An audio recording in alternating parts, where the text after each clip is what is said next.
की क्या थी, इम्ब्रियोलॉजी। तो इम्ब्रियोलॉजी में हम लोग भ्रूण का अध्ययन करते हैं, इम्ब्रियो की स्टडी करते हैं। इम्ब्रियो क्या होता है, इम्ब्रियो एक छोटा सा प्लांट होता है, टीनी प्लांट होता है, जो कहाँ पाया जाता है, बीज के अंदर पाया जाता है। बीज आप सब लोग देखे हैं, बीज के अंदर पाए जाने वाले नन्हे से पौधे को क्या बोलते हैं, इम्ब्रियो बोलते हैं। इम्ब्रियो पर किसने स्टडी किया था, प्रोफेसर पी माहेश्वरी ने स्टडी किया था। प्रोफेसर पी माहेश्वरी का पूरा नाम क्या है, प्रोफेसर पंचानन माहेश्वरी है। इनको भारतीय भ्रूण विज्ञान का जनक कहा जाता है, पिता कहा जाता है। इन्होंने एक पुस्तक लिखी थी और उस बुक का नाम क्या था, an introduction to embryology of angiosperm. Book का नाम याद कर लेंगे बच्चों, an introduction to embryology of angiosperm. इनकी किताब का नाम है क्या, क्या नाम है, an introduction to embryology of angiosperm, आवृतबीजी पौधों के भ्रूण का परिचय। ये इनकी किताब का नाम हो गया, किताब का नाम तो याद करना पड़ेगा। अच्छा, एम्ब्रियोलॉजी में क्या फिर पढ़ाई की जाएगी बेटा, एम्ब्रियोलॉजी में हम लोग क्या पढ़ेंगे, देखो लिखा है ना, एम्ब्रियोलॉजी में हम क्या करते हैं, study of embryo, study of embryo यानी भ्रूण का अध्ययन कर। एम्ब्रियो मतलब एम्ब्रियो, लॉजी मतलब अध्ययन करना है। एम्ब्रियो का मतलब क्या होता है, एम्ब्रियो का मतलब होता है भ्रूण, और लॉजी का मतलब होता है अध्ययन करना। तो जब हम भ्रूण की बारे में पढ़ाई करेंगे, भ्रूण कहाँ है, बीज के अंदर है, बीज के अंदर है ना। तो जब भ्रूण के बारे में अध्ययन करेंगे तो दिस इज कॉल्ड क्या बेटा, इम्ब्रियोलॉजी। कोई पूछे क्या पढ़ रहे हो तो बोलना इम्ब्रियोलॉजी पढ़ रहे हैं। इम्ब्रियोलॉजी कौन से पेपर में है तो बताना बॉटनी में है, फर्स्ट पेपर में है, ठीक है ना। और बहुत इंपॉर्टेंट, यहाँ से बहुत सारे एग्जाम में क्वेश्चन आएंगे हम लोगों के। जिसको इम्ब्रियोलॉजी पूरा समझ में आ जाएगा उसको बहुत सारे मार्क्स मिल जाएंगे फर्स्ट पेपर में, ठीक है ना। लिखना है, फिगर बनाना है, इसमें खूब फिगर बनाया जाएगा, ठीक है। तो अब एम्ब्रियोलॉजी की परिभाषा फिर क्या हो जाएगी, देखो क्या लिखा है, it is a branch of biology which deals with all those events which lead to development of embryo. मतलब एम्ब्रियोलॉजी क्या है, जीव विज्ञान की शाखा है। ब्रांच मतलब क्या होता है बेटा, ब्रांच मतलब शाखा। यह शाखा है, किसकी शाखा है, बायोलॉजी की, जीव विज्ञान की। तो एम्ब्रियोलॉजी क्या है, जीव विज्ञान की शाखा है, विच deals with all those events, जिसका संबंध, डील्स मतलब संबंध, जिसका संबंध है किससे है, विद ऑल दोज इवेंट्स मतलब ऐसी सभी घटनाओं से है। इवेंट्स का मतलब क्या होता है, घटना, इवेंट्स का मतलब घटना। तो जीव विज्ञान की वह शाखा जिसके अंतर्गत हम ऐसी सभी घटनाओं के बारे में पढ़ते हैं, which lead to development of embryo, जिन घटनाओं के कारण भ्रूण का निर्माण होता है, भ्रूण का विकास होता है। तो हमें क्या करना है, हमें वो सारी घटनाएं पढ़नी है जिन घटनाओं के जिन घटनाओं के होने के पश्चात क्या बनेगा, बीज के अंदर भ्रूण बनेगा। तो भ्रूण को बनाने के लिए क्या क्या घटनाएं होती हैं, क्या क्या क्रियाएं होती हैं, कौन कौन से प्रोसेस होते हैं भ्रूण को बनाने के लिए पौधे में, वो सारे प्रोसेस का अध्ययन हम करते हैं। उन सारे प्रोसेस का अध्ययन हम जीव विज्ञान की जिस शाखा में करते हैं उसी शाखा को क्या बोलते हो, एम्ब्रियोलॉजी। तो it is a branch of biology which deals with all those events which lead to development of embryo. यह जीव विज्ञान की वह शाखा है, एम्ब्रियोलॉजी जीव विज्ञान की वह शाखा है जिसके अंतर्गत ऐसी सभी घटनाओं का अध्ययन किया जाता है जिनके कारण भ्रूण का निर्माण होता है, जिन घटनाओं के कारण भ्रूण का निर्माण होता है। भ्रूण कहाँ है, पौधे में है, पौधे में कहाँ है, बीज में है। तो देखो यहाँ पर लिखा है ना, embryo it is a tiny plant found in seed. Embryo क्या है, भ्रूण है। भ्रूण कहाँ होता है, छोटा सा पौधा होता है जो कहाँ पाया जाता है, बीज में पाया जाता है। चलो आगे बढ़ते हैं। अब मैं थोड़ा सा और इसमें कुछ तुम लोग को बताता हूँ। कॉपी लिए रहना, मेरे साथ में लिखते भी रहना, अपनी नोट्स बनाना अपनी राइटिंग में। तो चलो हेड डालो सब लोग, फ्लावर। थोड़ा सा फ्लावर के बारे में जान लो पहले। फ्लावर, फ्लावर को हिंदी में क्या बोलते हैं, पुष्प बोलते हैं ना। फ्लावर, फ्लावर क्या होता है लिखो, flower is a sexual organ, flower is a sexual organ of angiosperm, of angiospermic plant. Flower क्या है, आवृतबीजी पौधे का जनन अंग है। अभी मैं बताऊंगा, सब समझाऊंगा खूब अच्छे से। फ्लावर पहले लिख लो, flower is a sexual organ of angiospermic plant. अच्छा, हम लोग फूल सब लोग देखते हैं ना, हम लोगों ने बहुत सारे प्लांट्स के फूल को देखा है, तोड़ा भी है, यूज भी किया है। अच्छा, फ्लावर को हम लोग देखो सजावट के लिए, सुंदरता के लिए, ना हम लोग का धार्मिक महत्व, पूजा पाठ में भी हम लोग फूल वूल चढ़ाते हैं, यूज करते हैं, चढ़ाते हैं ना। हम लोग का उसका एक कल्चरल महत्व भी होता है, सांस्कृतिक रूप से हम लोग के विभिन्न प्रकार के त्योहारों में और विभिन्न प्रकार के सामाजिक कार्यों में हम लोग फूल को देखो यूज करते हैं ना। जब कुछ सांस्कृतिक कार्यक्रम होता है, ठीक है ना, हम लोग की संस्कृति में पुष्प का बहुत उपयोग है कि नहीं।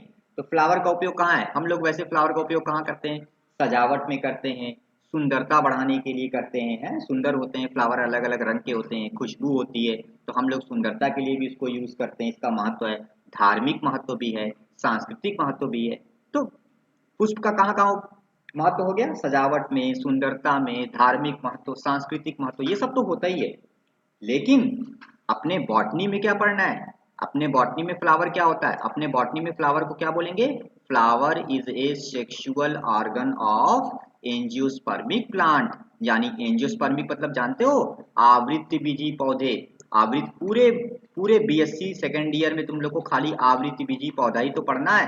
ये सब क्या पढ़ रहे हो, आवृत्ति बीजी पौधे, क्योंकि फर्स्ट ईयर में तुमने क्या पढ़ा है, अनावृत्ति बीजी पौधे पढ़े हैं, टेरिडोफाइटा पढ़ा है, ब्रायोफाइटा पढ़ा है, एल्गी फंजाई पढ़ा है, ये सब पढ़ा था ना। वो सब पौधे ने उनमें बीज नहीं बनता था। अब जिन पौधों में बीज बनता है, बीज के चारों तरफ क्या होता है, आवरण होता है, उनको क्या बोलते हैं, आवृत्ति बीजी पौधे बोलते हैं। आजकल दुनिया में जितने भी पौधे पाए जाते हैं ना, ज्यादातर पौधे क्या है, आवृत्ति बीजी पौधे हैं। तुम्हारी जितनी फसलें होती हैं जो तुम लोग खेतों में उगाते हो, जैसे इस समय आप लोग देखो गेहूं का सीजन खत्म हो गया, धान का सीजन स्टार्ट हो रहा है, ठीक है ना, और भी बहुत सारी फसलें हम लोग ग्रो करवाते हैं, अपने खेतों में उगाते हैं ना, और विभिन्न प्रकार के फूल होते हैं, फल वाले पौधे होते हैं, सब क्या है, आवृत्ति बीजी पौधे हैं। कैसे पहचानोगे कौन है आवृत्ति बीजी पौधा, क्योंकि उसके अंदर क्या तुमको दिखाई देगा, आवृत्ति बीजी पौधे के अंदर तुमको दिखाई देगा क्या, फल दिखाई देगा, फल बनेगा, उसके अंदर क्या बनाया जाएगा, फूल दिखाई देगा, पुष्प बनेगा, ठीक है ना। फल के अंदर बीज होगा, बीज के ऊपर क्या पाया जाएगा, आवरण पाया जाएगा, जिसको क्या बोलोगे, छिलका, सीड कोट बोलोगे ना। बीज के ऊपर आवरण होगा, पुष्प का निर्माण होगा, फल का निर्माण होगा। ये सब चीज जिन पौधों में होती है ना बेटा, उसी पौधे को क्या बोलते हैं, आवृत्ति बीजी पौधा। इसका मतलब गुलाब क्या है, आवृत्ति बीजी पौधा है, गेहूं क्या है, आवृत्ति बीजी पौधा है, इसका मतलब आपका आम क्या है, आवृत्ति बीजी पौधा है ना। जितने भी पौधे हैं तुम्हारे अनाज अनाज वाले, सब क्या है, आवृत्ति बीजी पौधे हैं। तो आजकल दुनिया में ज्यादातर पौधे कैसे हैं, आवृत्ति बीजी पौधे, इनका साम्राज्य फैला हुआ है। हाँ? एल्गी फंजाई ये सब तो कहीं कहीं देखने को मिलता है, टेरिडोफाइटा, जिम्नोस्पर्म जो फर्स्ट ईयर में पढ़े थे, वो सब तो कहीं कहीं देखने को मिलते हैं। उनका साम्राज्य नहीं है, साम्राज्य इस समय दुनिया में किसका है, आवृत्ति बीजी पौधों का, है ना। तो आवृत्ति बीजी पौधों के जनन अंग को, सेक्सुअल ऑर्गन मतलब जनन अंग को क्या बोलते हैं, पुष्प कहते हैं। तो पुष्प क्या है, पुष्प क्या है, पुष्प पौधों का क्या है, जनन अंग है, उनका क्या है, जनन। फ्लावर क्या है, flower is a sexual organ of angiospermic plant. आवृत्ति बीजी पौधे के जनन अंग को, वैसे वास्तव में पौधे के लिए वो क्या है, उसका जनन अंग है। क्या है, जनन अंग है। समझ में आ गई बात ना, ये आपको याद रखना है, ठीक है। एक सेकेंड आप लोग होल्ड पे रहिएगा।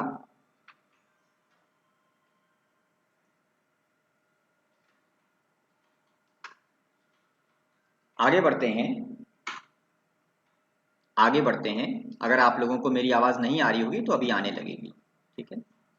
आगे बढ़ते हैं, चलिए, तो थोड़ा सा आगे बढ़ते हैं, हाँ ठीक है, सही है, ठीक। तो देखो मैंने बता दिया फ्लावर क्या होता है। अच्छा, अब हम लोगों को क्या करना है, हम लोगों को थोड़ा सा और फ्लावर के बारे में देखना है कि फ्लावर जो है कैसे कैसे होता है। तो फ्लावर फिलहाल क्या है, फ्लावर आवृत्ति बीजी पौधों का जनन अंग होता है, ठीक है ना। अब हम लोग क्या करेंगे ना, हम लोग को पढ़ना है पूरा क्या, आवृत्ति बीजी पौधों का पूरा जीवन इतिहास पढ़ना है। मैंने बताया था ना, इम्ब्रियोलॉजी के कई नाम होते हैं, इम्ब्रियोलॉजी के कई नाम हैं, ठीक है ना। इसके क्या क्या नाम हो सकते हैं इम्ब्रियोलॉजी के, तो इम्ब्रियोलॉजी के कई नाम होते हैं। जैसे हम इसको क्या बोलते हैं, मेरी बात को पहले ध्यान से सुनो आप लोग अभी। इम्ब्रियोलॉजी को हम लोग बोलते हैं, चाहे इम्ब्रियोलॉजी बोलो, चाहे बोलो लाइफ साइकिल ऑफ एंजियोस्पर्म, आवृतबीजी पौधों का जीवन चक्र। इस चैप्टर को आवृतबीजी पौधों का जीवन चक्र भी कहते हैं। थोड़ी देर में आपको अभी बोर्ड दिखाई देगा, ठीक है ना। इस चैप्टर को क्या बोलते हैं? आवृतबीजी पौधों का जीवन चक्र भी कहा जाता है। इसी चैप्टर को, किसको? इम्ब्रियोलॉजी को ही हम क्या बोलते हैं? आवृतबीजी पौधों का जीवन चक्र कहते हैं, ठीक है ना। तो ध्यान रखना, हम लोगों को पूरा जीवन चक्र पढ़ना है आवृतबीजी पौधों का। आप लोग को बोर्ड दिखाई दे रहा होगा, ठीक है ना। हम लोगों को पूरा जीवन चक्र पढ़ना है, किसका? आवृतबीजी पौधों का, ठीक है। तो किसी एक पौधे को हम लेंगे ना, जिसमें अध्ययन किया जाएगा। तो हम लिख रहे हैं क्या? कैप्सेला, प्लांट का नाम है कैप्सेला। क्या है? इज ए टिपिकल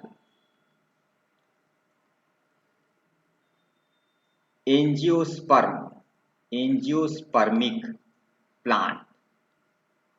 कैप्सुला क्या है? कैप्सुला क्या है? एक प्रारूपिक आवृतबीजी पौधा है। कैप्सुला क्या है? प्रारूप। भाई जानते हो कैप्सुला को क्यों यहाँ पे लिखा गया? कैप्सुला को इसलिए लिखा गया क्योंकि ये वो पौधा है जिसके अंदर आवृतबीजी पौधों के सारे लक्षण मिलते हैं, सारे लक्षण। क्योंकि हमें भ्रूण का अध्ययन करना है ना, तो हमें भ्रूण कैसे बनता है, भ्रूण के निर्माण से पहले कौन कौन सी प्रक्रियाएं होती हैं, वो सब पढ़ना पड़ेगा ना। पूरा जनन पढ़ना है पौधे का, तो पौधे का पूरा रिप्रोडक्शन पढ़ना है ना। तो हमें एक ऐसा प्लांट चाहिए जिसमें सारी घटनाएं होती हों। क्योंकि वैसे तो एंजियोस्पर्म प्लांट दुनिया में बहुत सारे हैं, आजकल तो सारे प्लांट ही लगभग एंजियोस्पर्म दुनिया में दिखते हैं। लेकिन हम किस प्लांट को ले रहे हैं? कैप्सुला। पी माहेश्वरी ने, जो फादर ऑफ एम्ब्रियोलॉजी हैं, उन्होंने इस पर ही अध्ययन किया था, कैप्सुला पे। कैप्सुला एक ऐसा पौधा है, एक ऐसा आवृतबीजी पौधा है जिसके अंदर सारे आवृतबीजी पौधों के लक्षण पाए जाते हैं। कंप्लीट एंजियोस्पर्म प्लांट है। तो अगर हम इसका अध्ययन कर लेंगे तो समझ लो सारे आवृतबीजी पौधों का अध्ययन कर लेंगे। कैप्सुला में सारी घटनाएं देखने को मिलती हैं। कैप्सुला के भ्रूण पे बहुत सारी रिसर्च हुई है। तो आप लोग जो कुछ भी पढ़ोगे आगे ना, वो आप मान के चलो कि किस पौधे में पढ़ रहे हो? कैप्सुला में पढ़ रहे हो। और वो फिर लागू होगा किस पे? जितने आवृतबीजी पौधे हैं सब पर लागू होगा ना। जैसे मेंडल वैज्ञानिक ने मटर पर रिसर्च किया था ना, आनुवांशिकता का, तो मटर पर रिसर्च करके उन्होंने वो जो नियम बनाए थे, वो नियम तो दुनिया के सारे जीव जंतुओं पर लागू होते हैं। तो वैसे ही कैप्सुला पर अध्ययन कर कर पूरी एम्ब्रियोलॉजी की किताब लिखी। कैप्सुला पे अध्ययन करके पूरा सारी बातों को जाना गया कि भ्रूण का निर्माण कैसे होता है ना। लेकिन अब यह जो बातें जानी गई, जो बात पता चली, ये बात जो है वो जितने एंजियोस्पर्म पौधे हैं सब पर लागू होगी, खाली कैप्सुला पे थोड़ी लागू होगी। कैप्सुला पे अध्ययन किया गया। तो कैप्सुला क्या है? एक प्रारूपिक एंजियोस्पर्मिक प्लांट है, मतलब एक ऐसा पौधा, एक ऐसा आवृतबीजी पौधा है जिसमें सारे लक्षण पाए जाते हैं, ठीक है ना। ये कैप्सुला कहाँ पाया जाता है? तो देखो कैप्सुला कहाँ पाया जाता है? कैप्सुला जो है वो हिमालयन रीजन में पाया जाता है, हिमालय पर। ये पौधा कहाँ पाया जाता है? हिमालय पर, हिमालयन रीजन में पाया जाता है, हिमालयन रीजन में, ठीक है ना। तो ऐसे लिखते हैं, सही सही मेरे साथ नोट कर लो। It is found in Himalayan region. ये पौधा कहाँ पाया जाता है? हिमालय के क्षेत्र में पाया जाता है, पहाड़ी इलाकों में पाया जाता है, ठीक है ना। कब उगता है ये? It grow during winter season. ठंडी के मौसम में उगता है। हिमालय पर यह पौधा किस समय उगता है? ठंडी के समय, शीत ऋतु में, शीत ऋतु में उगता है। ये है क्या? It is A weed. ये वीड है। वीड मतलब खरपतवार है। खरपतवार जानते हो ना? खरपतवार बेकार के पौधे होते हैं, अनावश्यक रूप से उगने वाले पौधे होते हैं, जिनका कोई यूज नहीं होता है, जिनका कोई यूज नहीं होता है, उन्हीं को तो खरपतवार कहा जाता है। तो वास्तव में कैप्सुला क्या है? एक ऐसा पौधा है जो क्या है? वीड है। वीड मतलब खरपतवार है। इट इज ए वीड, ठीक है ना, या वीड एंड डिप्लॉइड, द्विगुणित।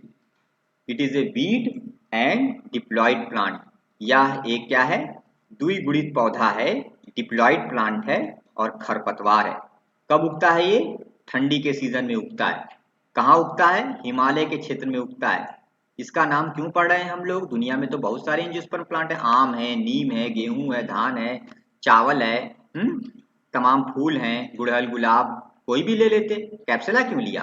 क्योंकि कैप्सुला एक ऐसा आवृतबीजी पौधा है जिसके अंदर सारे आवृतबीजी पौधे की सभी घटनाएं, सभी लक्षण, सभी संरचनाएं पाई जाती हैं। अगर हम कैप्सुला को पढ़ेंगे तो हम सारे आवृतबीजी पौधों के जीवन चक्र में जो जो घटनाएं होती हैं सब कुछ अध्ययन कर लेंगे, इसलिए हमने कैप्सुला को लिया है। ठीक है ना? तो कैप्सुला पे ही अध्ययन किया जाता है भ्रूण का सर्वाधिक। ठीक है ना? अच्छा, ये तो समझ में आया ना कैप्सुला को क्यों लिया? तो लिख देते हैं, इसका पूरा नाम क्या है? पूरा नाम लिखो, कैप्सुला, कैप्सुला ब्रूसा, कैप्सुला ब्रूसा, कैप्सुला ब्रूसा पेस्टोरिस। पूरा नाम याद कर लो बेटा। क्या नाम है बेटा? कैप्सुला ब्रूसा पेस्टोरिस ना। इसमें क्या होता है? कंसिस्ट ऑल कैरेक्टर्स, इसमें सभी लक्षण पाए जाते हैं। कंसिस्ट ऑल कैरेक्टर्स किसके? Of angiosperm. इसमें सभी आवृतबीजी पौधों के लक्षण पाए जाते हैं। ठीक है ना? तो इसमें सभी आवृतबीजी पौधों के लक्षण पाए जाते हैं। किसमें? कैप्सुला ब्रूसा पेस्टोरिस में। पूरा नाम है, शॉर्टकट में खाली क्या बोलोगे? कैप्सुला। तो इसीलिए हम इस पर अध्ययन करते हैं भ्रूण का। इसी में सारी घटनाएं हम पढ़ लेंगे, हमें किसी और पौधे को लेने की जरूरत नहीं पड़ेगी। ठीक है ना? अब चलो एक परिभाषा लिखते हैं, एक अलग परिभाषा। रिप्रोडक्शन क्या होता है? थोड़ा सा भी परिचय पढ़ा रहे हैं ना। प्रजनन किसे कहते हैं? प्रजनन जानते हो ना? जितने भी सजीव हैं सब क्या करते हैं? प्रजनन करते हैं। मानव भी करता है, पेड़ पौधे भी करते हैं, जीव जंतु भी करते हैं ना। सब लोग प्रजनन करते हैं। प्रजनन करके क्या करते हैं? अपने समान संतानों को जन्म देते हैं। रिप्रोडक्शन करके क्या करते हैं? पौधे, आम का पौधा आम का पौधा बनाएगा, टमाटर के प्लांट से टमाटर का प्लांट बनेगा, इंसान के बच्चे इंसान पैदा होंगे, शेर का बच्चा शेर पैदा होगा। तो रिप्रोडक्शन क्या होगा? रिप्रोडक्शन क्या है? एक ऐसी प्रक्रिया है जिसके द्वारा किसी भी जाति का अस्तित्व बना रहता है और वह जाति जो है अपनी मृत्यु से पहले अपनी समान संतानें पैदा कर देती है ना। जैसे इंसान अपनी मृत्यु से पहले अपने बच्चे पैदा कर देता है जो उसकी जाति का अस्तित्व दुनिया में बनाए रखते हैं। वरना क्या होगा? अगर इंसान प्रजनन ना करे तो सारे इंसान दुनिया से एक समय बाद क्या हो जाएंगे? खत्म हो जाएंगे अपनी आयु पूरी करके। तो एक जाति समाप्त हो जाएगी दुनिया से। तो दुनिया में जाति न समाप्त हो, जाति का अस्तित्व बना रहे, इसलिए क्या जरूरी है कि सभी जाति के जो लोग हैं, सदस्य हैं, चाहे वो जानवर हो गया, कोई एनिमल हो गया, कोई प्लांट हो गया, इंसान हो गए, सब लोग क्या करें? अपनी मृत्यु से पहले अपनी संतान पैदा कर सके, उनके अंदर ये क्षमता पाई जाए। उसी प्रक्रिया को क्या बोलते हैं? रिप्रोडक्शन। तो लिखो मेरे साथ में, लिखो, reproduction, reproduction is a process, reproduction is a process by which organism reproduce, board पे देखकर लिखो, by which organism reproduce offsprings, offspring मतलब बच्चे, संतान, ऑफस्प्रिंग मतलब क्या होता है? संतान, बच्चे, ऑफस्प्रिंग ऑफ सिमिलर टाइप, अपने समान संतान। शेर का बच्चा तो शेर ही ना होगा, तो ऑफस्प्रिंग ऑफ सिमिलर टाइप, मानव जब किसी संतान को जन्म देगा तो वो भी तो मानव होगी। तो रिप्रोडक्शन क्या है? Reproduction is a process, reproduction एक प्रक्रिया है, एक जैविक क्रिया है, जिसमें क्या होता है? जिसमें बाई विच, जिसके द्वारा, ऑर्गेनिज्म मतलब कोई जीवधारी क्या करता है? रिप्रोड्यूस, जन्म देता है। क्या करता है? क्या जन्म देता है? बच्चों को जन्म देता है अपने समान। अपनी समान संतानों को जन्म देने की प्रक्रिया को क्या बोलते हैं? प्रजनन, या क्या बोलते हैं? रिप्रोडक्शन। हमेशा संतान कैसी होगी? अपने समान होगी। मानव है तो वो भी संतान मानव होगी। शेर है तो उसका बच्चा भी क्या जो पैदा होगा, क्या होगा? शेर ही होगा। तो जब जो है यह प्रक्रिया कोई जीवधारी करेगा जिसमें वो अपने समान संतानों को बनाएगा, जन्म देगा, तो हम क्या बोलेंगे? क्या कर रहा है वो? रिप्रोडक्शन कर रहा है? और तो क्या हो गया? रिप्रोडक्शन क्या हो गया? आगे लिखो, रिप्रोडक्शन रिप्रोडक्शन, स्पेलिंग तो पता होगी, reproduction is a vital process. Vital मतलब सजीव, प्रोसेस मतलब प्रक्रिया, मतलब जैविक क्रिया है। वाइटल प्रोसेस का मतलब जैविक क्रिया है। प्रजनन क्या है? जैविक क्रिया। सजीव करते हैं ना, ये वाली क्रिया, निर्जीव थोड़ी ना करते, निर्जीव नहीं ना प्रजनन करते, तो इसीलिए लिख दिया क्या, reproduction is a vital process, यानी प्रजनन कौन करता है? सजीव करते हैं। कोई भी सजीव हो, सब लोग क्या करते हैं? प्रजनन करते हैं, ठीक है ना। विच इज नेसेसरी, जो कि जरूरी है। प्रजनन क्या है? जरूरी है। विच इज नेसेसरी, क्यों जरूरी है? For for continuity of species, जाति को बनाए रखने के लिए, मानव की जाति को बनाए रखने के लिए मानव को अपनी मृत्यु से पहले अपने बच्चे पैदा करने पड़ेंगे। तो which is necessary for continuity of species, continuity of species क्या लिख दिया कि रिप्रोडक्शन क्या है? रिप्रोडक्शन, प्रजनन क्या है? एक जैविक क्रिया है। सजीव करते हैं ना प्रजनन, सजीव अपने बच्चे पैदा करते हैं, निर्जीव थोड़ी ना करता है। विच इज नेसेसरी, ये बहुत जरूरी प्रक्रिया है। क्यों? फॉर कॉन्टिन्यूटी ऑफ स्पीशीज, ताकि जाति की सततता बनी रहे, जाति बनी रहे, जाति समाप्त ना हो, इसलिए प्रजनन करना क्या है? जरूरी होता है। समझ में आ गई बात ना? तो ये हो गया क्या? रिप्रोडक्शन। थोड़ा सा और हम रिप्रोडक्शन के बारे में कुछ बातें आप लोग को बता देते हैं, उसको नोट करिए। देखिए, बाई रिप्रोडक्शन यानी प्रजनन के द्वारा, comma, organism organism increase increase their number,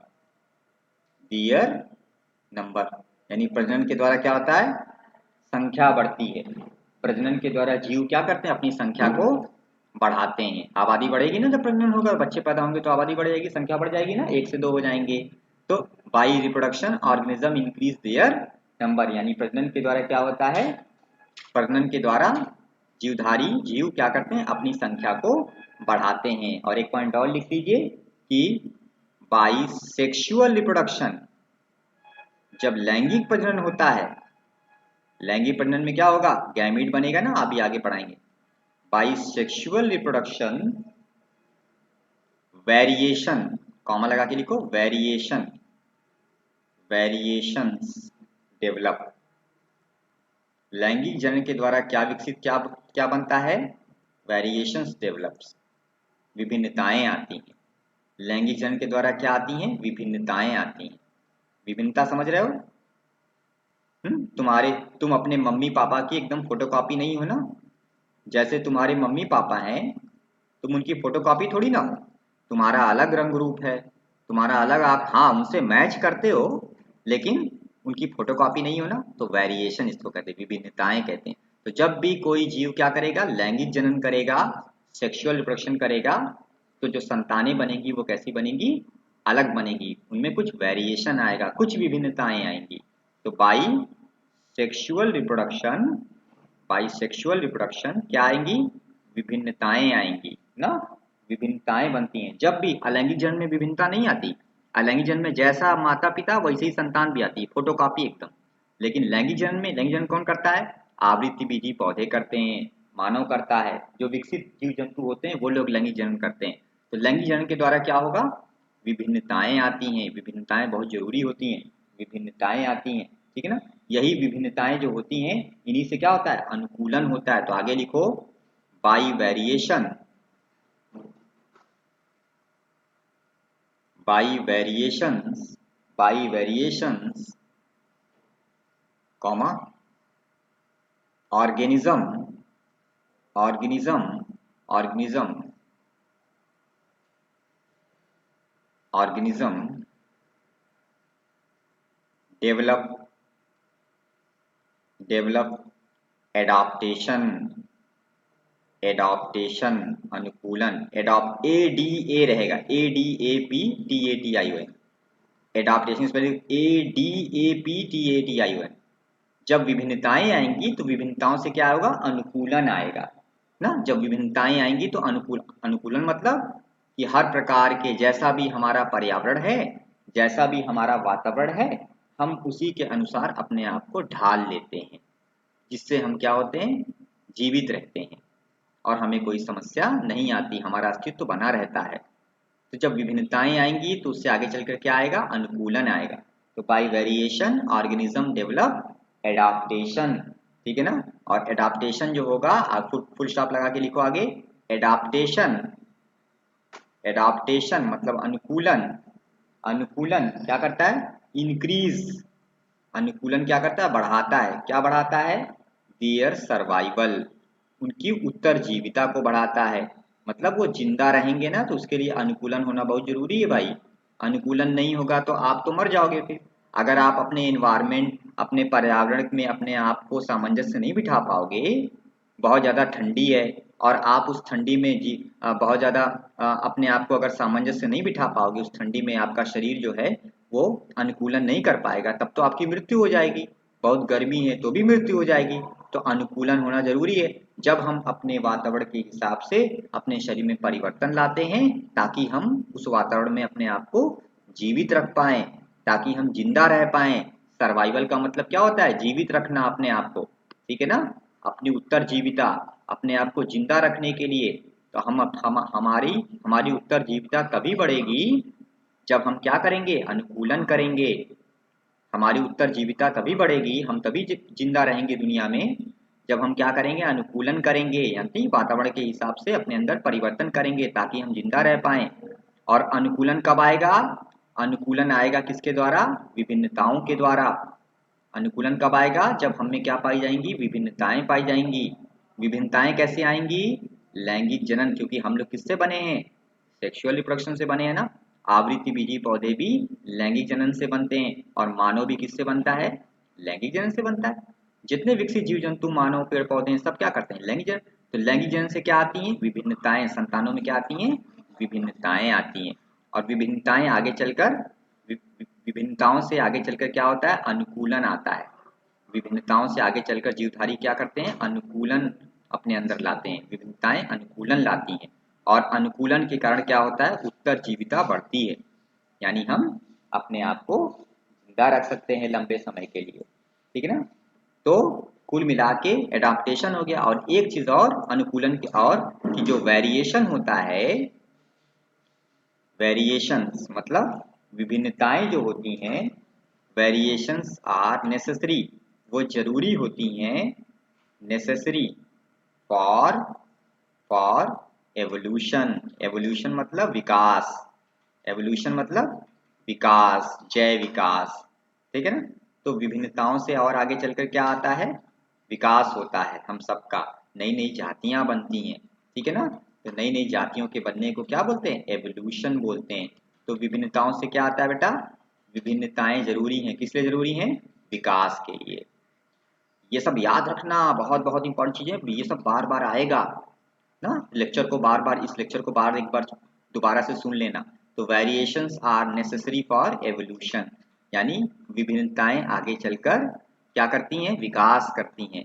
नई नई जातियों के निर्माण के लिए विभिन्नताएं ही मुख्य होती हैं। विभिन्नताओं से आगे चलकर नई नई जातियों का निर्माण होता है कि नहीं। तो विभिन्नताएं यानी विभिन्नताएं विकास के लिए भी आवश्यक होती हैं। एवोल्यूशन मतलब विकास या जय विकास, और जय विकास का मतलब नई नई जातियों का निर्माण विभिन्नताओं के ही द्वारा होता है। समझ में आ गई बात बेटा। तो ये तो मैंने आपको पढ़ाया क्या, कि रिप्रोडक्शन क्या होता है। रिप्रोडक्शन क्या होता है मैंने आपको अभी को थोड़ा सा बता दिया।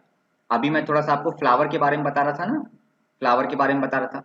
चलो थोड़ा सा और फ्लावर के बारे में देखते हैं, ठीक है, थोड़ा डिटेल में देखते हैं फ्लावर क्या होता है। चलो मैंने हिंट डाल दिया, क्या, फ्लावर। फिर से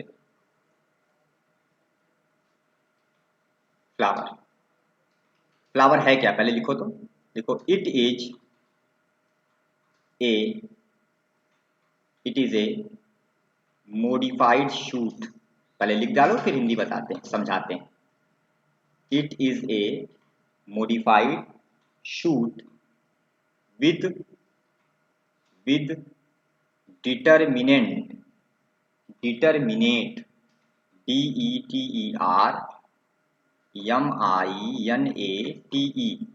determinate growth, determinate growth, and growth and condensed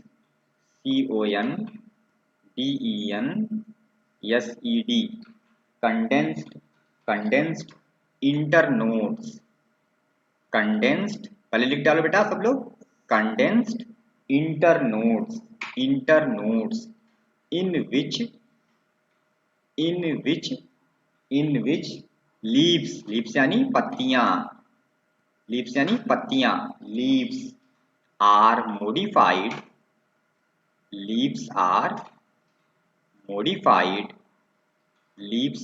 modified into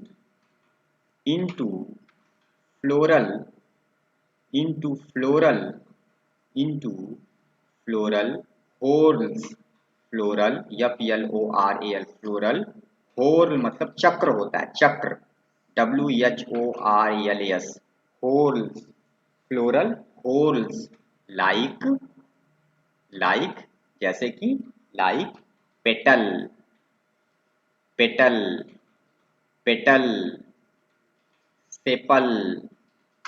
sepal सब बताएंगे petal sepal stamen petal sepal stamen and carpel petal sepal stamen and carpel ठीक है ना ठीक है तो ये क्या लिख दिया मैंने भैया फ्लावर को बॉटनी में लिख दिया बॉटनी की भाषा में फ्लावर को लिख दिया what is flower flower is A modified shoot with determinate growth and condensed internodes in which leaves are modified into floral wholes like petal sepal stamen and carpel अब इसका हिंदी मतलब क्या हुआ भैया फ्लावर क्या होता है फ्लावर एक क्या है रूपांतरित तना है फ्लावर क्या है एक तना है मतलब पुष्प कैसे बनता है पुष्प बनता है शूट के पहले अभी इसको लिखना मत पुष्प कैसे बनता है भैया शूट के इसको लिखना मत शूट के मॉडिफिकेशन से मॉडिफिकेशन मतलब क्या होता है मॉडिफिकेशन मतलब होता है चेंज हो जाना परिवर्तन किसके परिवर्तन शूट मतलब क्या होता है प्ररोह का मतलब पौधे का वह भाग जो जमीन के ऊपर होता है ना प्राय उसको तना भी कह सकते हैं चलो ठीक है ना तो शूट जो है तना जो है वही तना जो है बेटा वही क्या होता है परिवर्तित हो जाता है और परिवर्तित होकर क्या बना देता है पुष्प तना परिवर्तित होकर क्या बनाता है पुष्प बनाता है ठीक है ना पुष्प कैसे बनता है पुष्प क्या है मॉडिफाइड शूट है फ्लावर क्या है बेटा मॉडिफाइड शूट है बहुत इंपॉर्टेंट बात है ना यह क्या है तना ही क्या होता है तने का ही कुछ भाग चेंज हो जाता है और क्या बनाता है फ्लावर बनाता है ना विद डिटर्मिनेट ग्रोथ का मतलब क्या होता है कि डिटर्मिनेट ग्रोथ का मतलब होता है जिसकी जो वृद्धि होती है वो क्या हो जाती है सीमित हो जाती है रुक जाती है ठीक है ना तो निश्चित वृद्धि वाला इसको बोलते हैं ना निश्चित वृद्धि मतलब समझ रहे हो डिटर्मिनेट ग्रोथ जिसकी वृद्धि निश्चित होती है कम होती है रुक जाती है ऐसा तना जिसकी वृद्धि निश्चित होती है ठीक है ना मॉडिफाइड शूट मतलब समझ गए ना रूपांतरित तना ऐसा रूपांतरित तना जिसकी वृद्धि क्या होती है निश्चित होती है ठीक है ना और एंड कंडेंस्ड इंटरनोड का मतलब ये हुआ कि उसके अंदर जो पर्व संधियां होती हैं पर्व संधि समझ रहे हो इंटरनोड जानते हो क्या होता है इंटरनोड का मतलब जैसे देखो आप लोगों ने देखा होगा बहुत सारे पौधे जैसे आपने वो देखा होगा गन्ना तो गन्ना आपने देखा है ना तो गन्ने में क्या होता है ये तना है तने पे ऐसे क्या होती है थोड़ी दूर पे क्या होती है गांठें पाई जाती हैं तने पे क्या पाई जाती है गांठें पाई जाती हैं ऐसे क्या पाई जाती है गांठें पाई जाती हैं तो ये जो गांठें पाई जाती हैं ठीक है ना इनको क्या बोला जाता है नोड क्या बोलते हैं नोड इन सब गांठों को क्या बोलते हैं नोड तने में होती है ना बहुत सारे पौधों के तने में गांठ होती है नोड ये सब नोड कहलाता है और दो नोड की जो बीच की दूरी है बेटा उसको क्या बोलेंगे? हाँ, ये जो जगह है, ये वाली जगह, देखो देखो ये देखो, ये इतना, ये क्या है? इसको बोलेंगे इंटरनोड। क्या बोलेंगे? इंटरनोड। इंटरनोड। इंटरनोड। समझ रहे हो ना? दो नोड के बीच का स्थान क्या कहलाता है? इंटरनोड। तो जब इंटरनोड क्या हो जाते हैं? कंडेंस्ड हो जाते हैं। कंडेंस्ड का मतलब क्या? संघनित हो जाते हैं, मतलब पास पास आ जाते हैं। इंटरनोड कहाँ आ जाएंगे? पास पास। जैसे एक और फिगर देखो, एक फिगर और हम बनाते हैं। चलो ये वाला फिगर देखो, क्या करेंगे? इंटरनोड पास पास आ जाएंगे, पास पास, ऐसे आ गए ना? अब इसमें इंटरनोड देख रहे हो ना, इंटरनोड एकदम पास पास आ गए खूब सारे। तो जब इंटरनोड पास पास आ जाएंगे, इंटरनोड पास पास आ जाएंगे, तो तने में क्या निकलती है? पत्ती निकलती है ना? तने में क्या निकला होता है? इसे पत्ती निकली होती है, पत्ती निकली होती है ना? तो जो जो पत्तियां जहां से निकलती हैं, वो पत्तियां ही क्या बनाती हैं? ये पत्तियां जो होती हैं, ये पत्तियां चेंज हो जाती हैं और क्या बनाती हैं? पुष्प चक्र बनाती हैं। क्या बनाती है बेटा? पुष्प चक्र। पुष्प चक्र क्या होता है? Petal, sepal, stamen, carpel. पुष्प चक्र का मतलब पेटल। अभी हम फिगर दिखाएंगे फ्लावर का बना के, उसमें दिखाएंगे कहाँ है। सेपल, स्टामेन, कार्पेल, है ना? पेटल, सेपल, स्टामिन और कार्पेल। पेटल मतलब क्या होता है? पेटल का मतलब क्या होता है? दल या बाह्य, बाह्य दल इसको कहते हैं, ठीक है ना?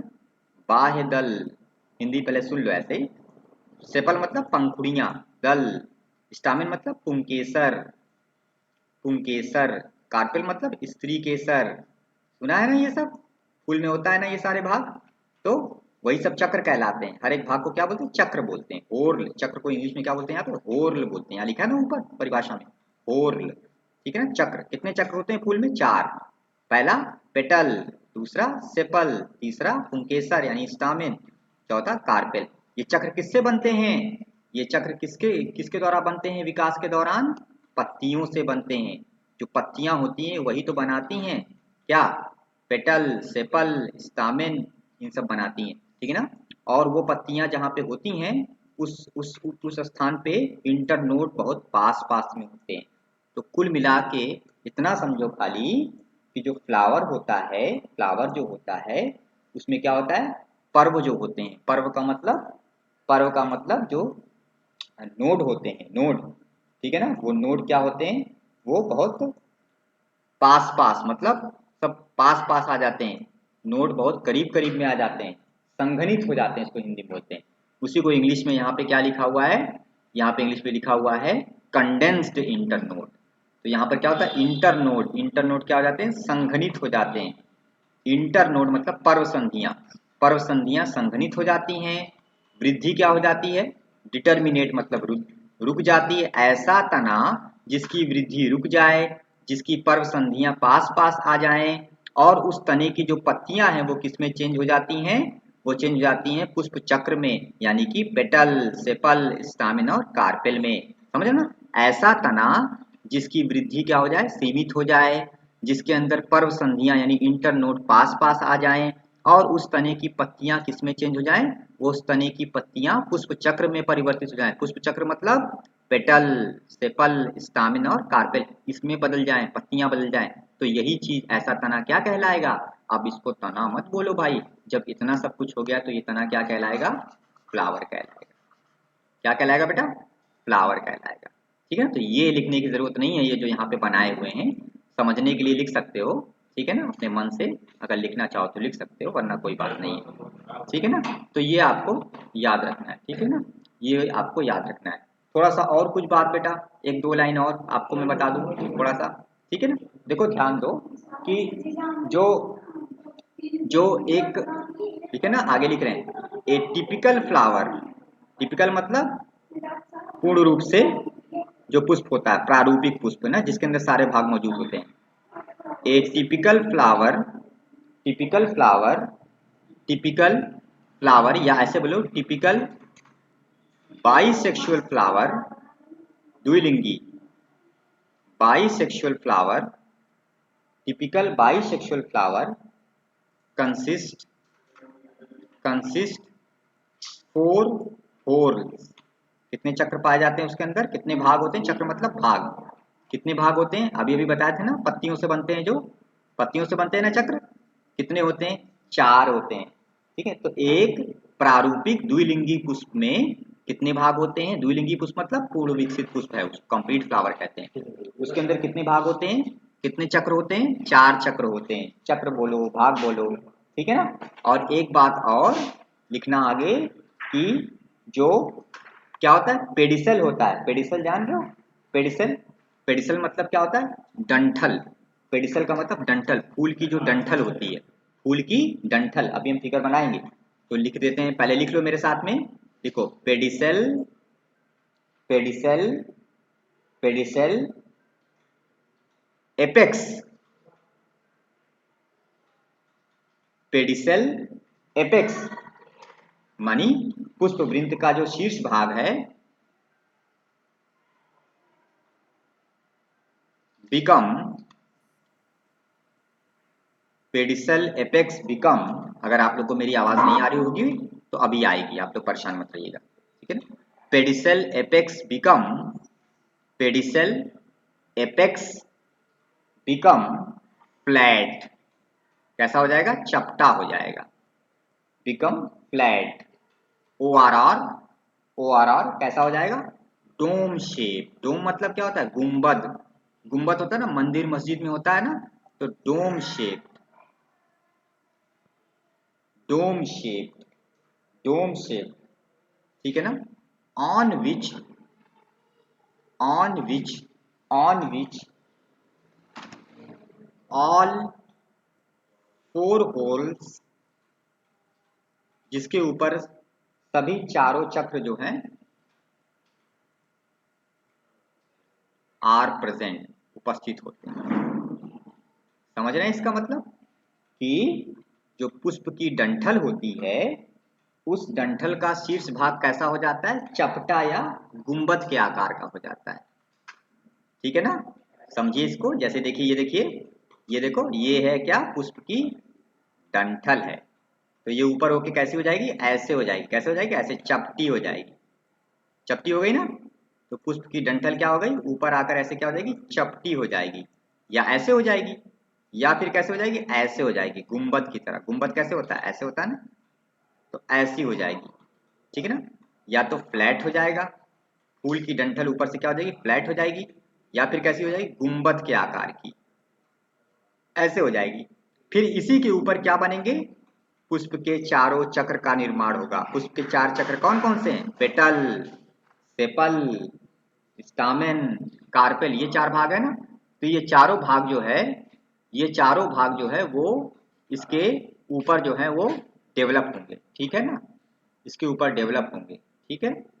तो एक तो ये चीज हो गई, तो इसको हम लोग कैसे समझेंगे, देखो इसके ऊपर कैसे डेवलप होंगे, इसके ऊपर डेवलप कराएं, तो देखो जैसे ये देखो क्या बन गया, ये हो गया पेटल, ये क्या हो गया, सेपल, ये क्या हो गया, एंड्रूसियम यानी स्टामेन, फिर ये क्या हो गया, कार्पेल, हो गया ना ऐसे, इधर भी ऐसे पेटल, सेपल,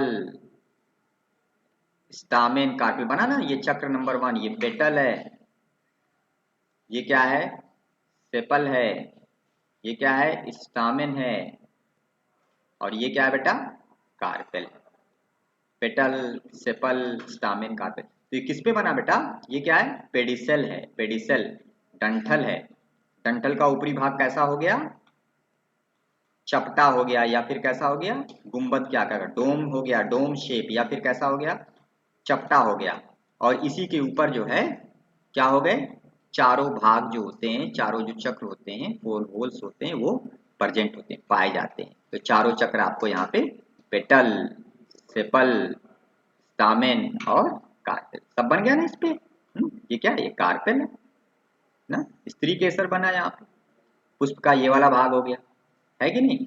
और क्या बन गया, पेटल बन गया, सबसे बाहर वाला, ये देखो ये पेटल हो गया, ये पेटल हो गया, पेटल हो गया ना। और क्या बन गया बेटा इसमें, सेपल भी बन गया, ये सेपल मतलब पंखुड़ी, ये देखो ये सेपल हो गया। तो ये सारे भाग कहाँ बन रहे हैं, पेडिसल के ऊपर बन रहे हैं, बन रहे हैं ना, तो ये आपको समझना होगा, ठीक है ना। इस फिगर को बनाने की जरूरत नहीं है, आगे हम फिगर बनाएंगे, केवल आपने जो लिखा है उसी को लिखना ही, ठीक है ना। तो अब ये चारों भाग कौन कौन से हैं, इनको हम लोग एक बार यहाँ पर लिख लेते हैं, ठीक है ना। इनको हम यहाँ पर लिख लेते हैं जल्दी से। सबसे पहला पार्ट क्या हो जाएगा, सबसे पहला चक्र क्या हो जाएगा, कैलिक्स। कैलिक्स, कैलिक्स की इकाई को क्या बोलते हैं, अभी आप पहले लिखो। यूनिट को क्या बोलते हैं, यूनिट को बोलते हैं सेपल। सेपल ये कैसा होता है, ग्रीन कलर का होता है। कैलिक्स हमेशा कैसा होता है, फूल का यह भाग किस रंग का होता है, ग्रीन कलर का होता है। दूसरा जो चक्र है फूल का वो क्या कहलाता है, कोरोला। Corolla, COROLLA। इसकी इकाई क्या कहलाती है, यूनिट, इसकी इकाई कहलाती है पंखुड़ी, पेटल। पेटल, पेटल, ठीक है ना। पेटल किस कलर का होता है, तो हर फूल में पंखुड़ियां अलग अलग रंग की होती है, तो ये कैसा होता है, कलरफुल। कलरफुल, ये कलरफुल होता है। तीसरा पार्ट जो है डेट इज एंड्रूसियम। ANDROECIUM, एंड्रूसियम। एंड्रूसियम, प्रत्येक एंड्रूसियम को क्या बोलेंगे, एक इकाई को क्या बोलेंगे, स्टामेन। क्या बोलेंगे बेटा, स्टामेन। स्टामेन ये क्या है, ये मेल सेक्स ऑर्गन है। कैसा ऑर्गन है, मेल। मेल को ऐसे लिखते हैं ना, मेल ऐसे है ना, मेल सेक्स ऑर्गन ना, नर जनन अंग है। पुष्प का क्या है, नर जनन अंग है। नर जनन अंग को क्या बोलते हैं, एंड्रूसियम। और चौथा भाग गाइनीसियम। गाइनीसियम, गाइनीसियम, प्रत्येक गाइनीसियम को क्या बोलेंगे, इकाई क्या कहलाएगी, इकाई को बोलेंगे कार्पेल। क्या बोलेंगे, कार्पेल। कार्पेल, या क्या बोलेंगे, दो नाम है इसका, पिस्टिल।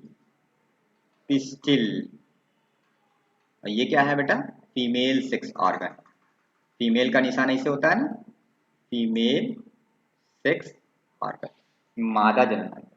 समझ में आ गई बात ना, ठीक है ना। तो ये पुष्प के चारों भाग हैं। कौन कौन से भाग है बेटा, सबसे पहला क्या है, सबसे पहला है कैलिक्स, दूसरा चक्र करोला, तीसरा चक्र एंड्रूसियम, और चौथा चक्र क्या है, गाइनीसियम। कैलिक्स की इकाई को क्या बोलते हैं, सेपल। करोला की इकाई को पेटल। और एंड्रूसियम, एंड्रूसियम मतलब पुमंग, पुमंग की इकाई को स्टामेन यानी पुंकेसर। और गाइनीसियम को बोलते हैं जायांग, उसकी प्रत्येक इकाई को बोलते हैं स्त्री केसर या फिर कार्पेल या पिस्टिल। तो कंफ्यूजन नहीं होना, बहुत आसान है, धीरे धीरे हम इसको और आसान कर देंगे, ठीक है ना। तो ये तुमने क्या लिख दिया, ये तुमने लिख दिया कि जो फ्लावर है उस फ्लावर में कैसे ये चार कौन कौन से चक्र होते हैं, ठीक है ना। चलिए लास्ट में, एकदम लास्ट में एक पॉइंट और लिख दीजिए, चलिए, ठीक है ना। नीचे लिखिएगा आप लोग, नीचे लिखिए, मैं यहाँ पर लिख रहा हूँ नोट में, आप लोग नीचे लिखिएगा, जो अभी लिखा है उसके नीचे नोट में लिखिए, flower, flower is a sexual display. Flower is a sexual display of angiosperms.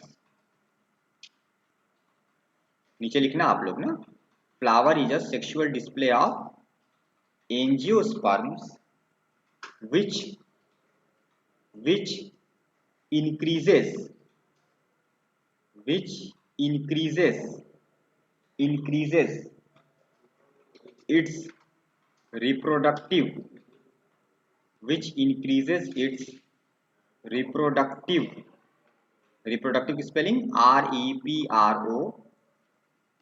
REPRODUCTIVE, reproductive success, reproductive success। लिख दिया, flower is a sexual display of angiosperms which increases its reproductive success।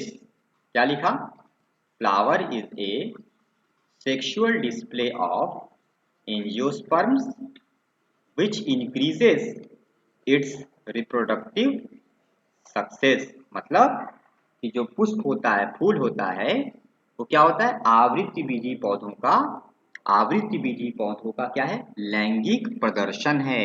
पुष्प क्या है, आवृत्तिबीजी पौधों का लैंगिक प्रदर्शन है, ठीक है ना, जो उसकी लैंगिक सफलता को बढ़ाता है। अच्छा, फूल रहेगा, फूल कलरफुल होता है, रंग बिरंगा होता है, उसमें महक होती है, तो बहुत सारे कीट जो होते हैं ना, भौरे हैं, तितलियां हैं, मधुमक्खी है, ये सब क्या होते हैं, आकर्षित होते हैं ना। फूल में मकरंद रस पाया जाता है, मीठा मीठा होता है, परागकण पाया जाता है, तो कीट सब क्या होते हैं, फूल की तरफ आकर्षित होते हैं। और जब फूल की तरफ कीट सब आकर्षित होंगे तो क्या होगा, कीट जो है फूल पे पहुंचेंगे, फूल पे पहुंचेंगे तो फूल पे जो परागकण है, फूल पे जो परागकण है, उस परागकण को वह लेकर वहां से दूसरे फूल पे पहुंचा देंगे। इस तरह से क्या होंगे, ये जो कीट हैं वो क्या करेंगे, वो पौधे के जनन में हेल्प करेंगे, पौधे की निषेचन की प्रक्रिया में परागण को सफलतापूर्वक करवाने के लिए ना, वो क्या करेंगे, मदद करेंगे। तो अगर पुष्प नहीं रहेगा तो जो पौधा है, उस पौधे की जो लैंगिक सफलता है वो क्या हो जाएगी, कम हो जाएगी।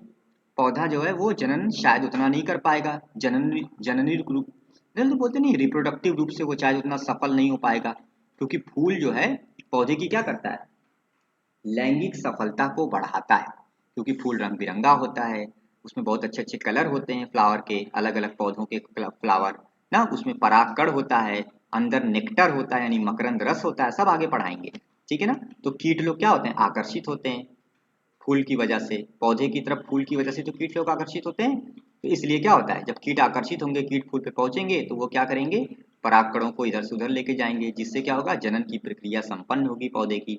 और जब जनन की प्रक्रिया संपन्न होगी तभी तो बीज बनेगा, तभी तो भ्रूण बनेगा, तभी तो नया पौधा बनेगा। तो इसलिए अगर पौधे को अपने जनन को सफलतापूर्वक करवाना है तो उसको क्या करना पड़ेगा, पुष्प बनाना पड़ेगा। तो पुष्प, उस पुष्प क्या है, उसका सेक्सुअल डिस्प्ले है, पौधे का क्या है, सेक्सुअल डिस्प्ले। पुष्प क्या है, उसका लैंगिक प्रदर्शन है, उसी को देखकर, फूल को देखकर ही तो क्या होता है, सब आकर्षित होते हैं, और उसी वजह से आगे चलकर पौधे का जनन की प्रक्रिया संपन्न हो पाती है। तो फूल कितना इंपॉर्टेंट है पौधे के जनन के लिए, फूल नहीं होगा तो शायद पौधों में जनन रूप से जो क्षमता है वो कम हो जाएगी ना, उसकी जो लैंगिक सफलता है वो घट जाएगी। सही है कि नहीं सही है, लिख लिया, चलो इतना कर लिया। अब कल हम लोग इसके आगे पढ़ेंगे क्या, फ्लावर का स्ट्रक्चर बनाएंगे, और उसके बाद फिर हम लोग आगे पढ़ेंगे और कई सारी चीजें। तो आज के लिए इतना काफी है, इसको आप लोग रिवाइज करिएगा।